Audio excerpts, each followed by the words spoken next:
வணக்கம் விருச்சிக ராசி நேர்களே, விருச்சிக லக்கண நேர்களே, வணக்கம். வாழ்க வளமுடன், வாழ்த்துக்கள். விருச்சிக ராசிக்கு ராகுக்கது பயிற்சி 2025. இது வரைக்கும் விருச்சிக ராசிக்கு 5ஆம் இடத்துல ராகு இருந்தார். 5ஆம் இடத்துல ராகு இருக்கும்போது பூர்வ புண்ணியம், புத்திரன், நன்னடத்தை, குழந்தைகள் சம்மந்தப்பட்டது. குழந்தைகள் இல்லாதவருக்கு குழந்தை கிடைச்சதுங்க. சொல்லுவாங்க 5ஆம் இடத்துல ராகு கேது இருந்தால் குழந்தை கிடைக்காது. அப்படிலாம் கிடையாது. அப்படிலாம் நம்ம முடிவு பண்ண முடியாது. பிரபஞ்சம் முடிவு வரணும். எந்த வகையில் வேணாலும் பலன் கிடைக்கலாம். அப்போ குலதெய்வம் கோயிலுக்கு போகிறது, குலதெய்வம் கோயிலுக்கு நன்கொடை கொடுக்கறது, குலதெய்வத்துக்கு நான் ஒரு நல்லது செய்கிறது எல்லாமே 5ஆம் இடத்துல கோச்சாரத்தில் ராகு வரும்போது பண்ணாங்க. அப்போ கோச்சாரத்தில் ராகு அந்த மாதிரி பண்ணிச்சு. 5ஆம் இடத்துல ராகு, 11ஆம் இடத்துல கேது. 11ஆம் இடத்துல கேது இருந்தாலே அந்த விருச்சிக ராசி, விருச்சிக லக்கண அதிபர்களுக்கு நன்மையே நடக்கும், நல்லதே நடக்கும். அவங்க தீமையை நினச்சிருந்தாலும் அவங்களுக்கு நன்மை கொடுத்துட்டு போயிருப்பார். ஏன்னா தண்டனை அப்புறம் கொடுத்துக்கலாம், இப்போதைக்கு நன்மை கொடுத்துட்டு போயிடலாம். எப்படிங்க 11ஆம் இடத்துல இருந்த கேதுவான் அதை செய்வார். ஏன்னா அந்த 5ஆம் இடத்துல ராகுவான் இருந்தார், 11ஆம் இடத்துல கேதுவான் இருக்கும்போது 5ஆம் இடம் பூர்வ புண்ணியம், புத்திரன், நன்னடத்தை. 11ஆம் இடத்துல கேது லாபத்தை கொடுத்துச்சு. சில பேர் சொல்லுவாங்க ராகு திசையில் எதுவுமே நடக்காது, தோல்வி தான் அப்படின்னு சொல்லுவாங்க. அப்படியே கிடையாது. ராகு நிற்கிற இடத்த வச்சு பலன் கிடைக்கும். கேது சொல்கிறீங்களே, கேது எந்த கேது திசை புத்தி அந்தர சூசம் போட்டாலும் குறைஞ்சபட்சம் இப்போ ஒரு 100 நபருக்கு ஓடுதுன்னு வச்சுங்க, ஒரு 2 நபருக்கு தான் நல்லது பண்ணிடணும். எல்லா நபருக்கும் பண்ண முடியாது. 100 பேர்த்துக்கு கேது திசை ஓடுதுன்னா குறைஞ்சபட்சம் ஒரு 10-20 பேர்த்துக்காவது ஒரு நல்லது செய்யும். அவ்வளோதான் செய்யும். ரொம்ப அதிகமாக அது கேது பண்ண முடியாது. அவர் ஞானகாரகன், தெய்வத்துக்கு அடுக்கிறவர்களை கூட்டிகிட்டு போயிடுவார். இது வாழ்க்கையை பொய்யிடாம்பார்.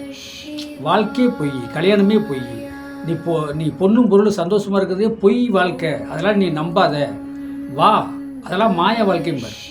நீ வா, நாணத்தை தேடி வா, தெய்வத்தை நாடு, உனக்கு நாணம் பிறக்கும். அப்படின்னா இந்த கலியுகத்தில் யாராவது ஏற்றுக்குவாங்களா? ஏற்றுக்கவே மாட்டாங்க. அவன் காரு, வண்டி, வாகனம், பங்களா, 2-3 பொண்டாட்டி சந்தோஷமாக என்ஜாய் இருக்கணும்னு ஆசைப்பட்றாங்க. அதை எப்படி நீங்கள் விட்டு நாணகாரத்தில் போய் தாடி வளர்ந்துக்கிட்டு சுற்றி வருவாங்களா? யாரும் வர மாட்டாங்க. அந்த கேதுவான் கூப்பிடுவார். அப்படி தான் கஷ்டப்படுத்துவார்.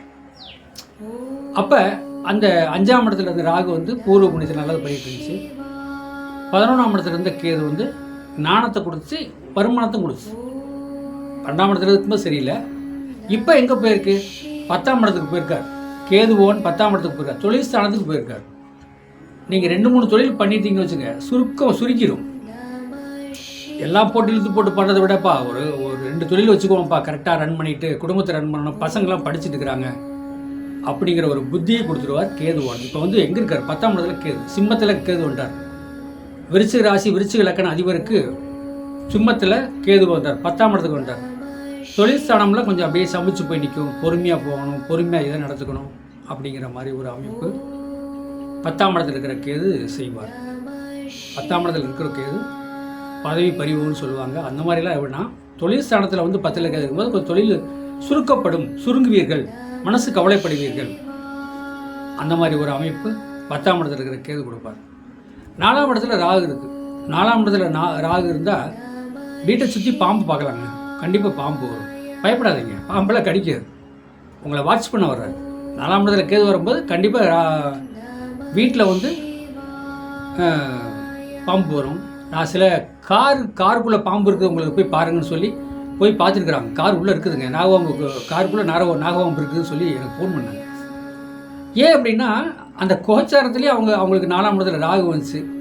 என்னங்க 4ஆம் இடத்துல ராகு ஓடி 4 கூடையும் பார்த்தான். அப்போ தான் நான் நினச்சேன், ஆஹா பாம்பு உள்ள வீட்டுக்கு காருக்குள்ளே இருக்குதுங்க அப்படின்னு.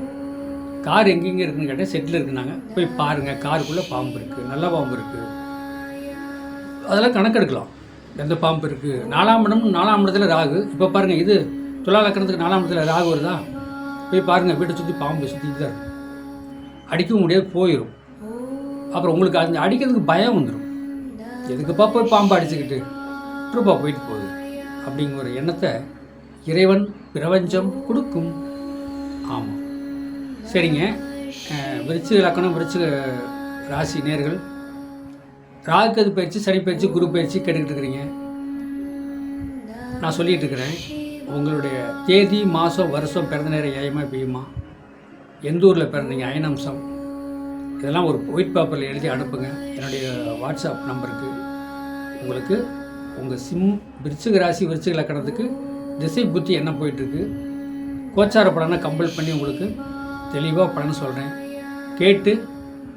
கேட்டு நல்வழியில் நீங்கள் சென்று வாழ்க்கையை ஜெயிச்சுக்கணும். அதுதான் என்னுடைய குறிக்கோள்.